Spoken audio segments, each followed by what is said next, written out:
বলতে বলতে ব্যাচেলার পয়েন্টে চ্যাপ্টার 11 রিলিজ হয়ে গিয়েছে বঙ্গতে। আপনারা যারা যারা বঙ্গতে টাকা দিয়ে ওটিপি হিসেবে দেখেন ব্যাচেলার পয়েন্ট, তারা সবাই দেখছেন আশা করি ব্যাচেলার পয়েন্টে চ্যাপ্টার 10 এবং 11 কিরকম হয়েছে। চ্যাপ্টার 10 এর মাঝ বরাবরের দিকে আরিফিনকে ব্যাক করানো হয়েছে, কাজল আরিফিন ওমি আরিফিনকে ব্যাচেলার পয়েন্টে ব্যাক করিয়েছে এবং চ্যাপ্টার 11 এর মাঝ বরাবর আবার ওই আরিফিনকে ব্যাচেলার পয়েন্ট থেকে বাদ দিয়ে দিয়েছে।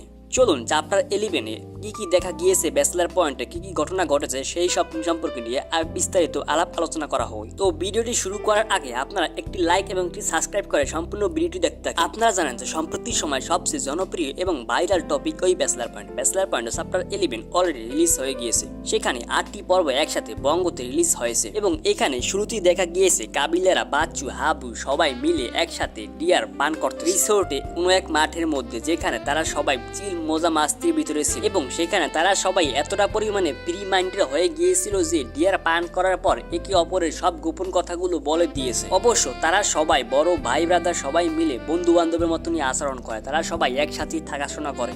গত পর্বে শেষ দিকে আপনারা দেখেছিলেন যে বাচ্চু ব্যাচেলার পয়েন্টে এন্ট্রি নিয়েছে রিসোর্টে হেলিকপ্টার নিয়ে। সেই বাচ্চু তো কাবিলাদের সাথে এতটা পরিমাণে ফ্রি মাইন্ডেড হয়ে গিয়েছিল এবং এতটা পরিমাণে খেয়েছে যে সে সব কথা ভুলে গিয়েছে এবং কাবিলাদ সব গোপন কথা বলে দিয়েছে এবং তারা এক পর্যায়ে মাঠের ভিতরে ঘুমিয়ে পড়েছে। এতটা পরিমাণে ডিয়ার পান করেছে এই বাচ্চু ওরা সবাই এবং তারপর তারা সবাই যে যাহার ঘরে যায় এবং আরিফিনকে দেখা যায় সেখানে। আরিফিনের সাথে বউয়ের সাথে পুরো দ্বন্দ্ব বেঁচে যায় এই আরিফিন কাবিলার সাথে মদ পান করার কারণেই। তো এরপর সামনে কি হয়েছে সেগুলো দেখার জন্য ফলো সাবস্ক্রাইব করে পাশে থাকুন। বাকি অংশগুলোতে আর কি ঘটেছে সেগুলো নিয়ে বিস্তারিত পরের ভিডিওতে আলাপ আলোচনা করা হবে এবং আপনারা সবাই জানতে পারবেন।